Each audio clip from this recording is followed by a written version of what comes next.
Yo guys, for today's video is tuturuan ko kayo gumawa ng thumbnail sa Reels. Yun din ang technique para maging recommendable ang inyong mga video.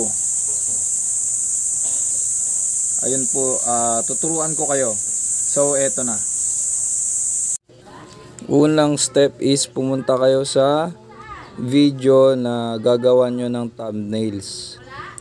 Then piliin nyo yung video na yun. Tapos screenshot nyo lang yung video, i-screenshot nyo para makagawa kayo ng thumbnail. Pagka screenshot nyo is pumunta kayo sa PicsArt. Pindutin nyo lang tong share. Pagka pindot nyo ng share, saka nyo puntahan sa PicsArt. Tapos doon nyo siya i-edit guys. Yan.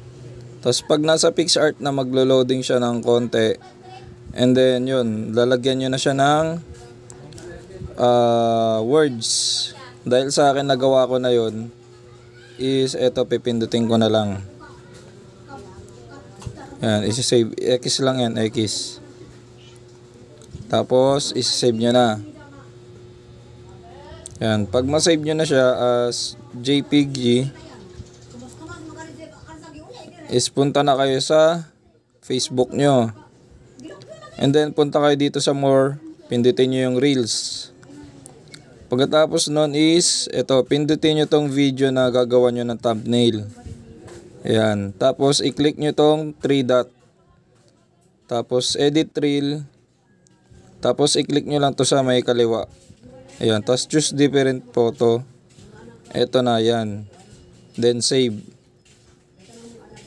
Pipindutin nyo lang yung save. Tapos save ulit. Tapos yun, antayin nyo mag-loading. Tapos after nun mag-loading is puntahan nyo ulit dito. Antayin lang natin guys yung loading. Medyo mabagal eh. Yun. Pagkatapos naman mag-loading guys is punta ulit kayo dito sa more. Click nyo yung more sa Reels. Tapos tingnan nyo na. Ayan na, okay na. May thumbnail na tayo. Ganun lang guys, kasimple guys.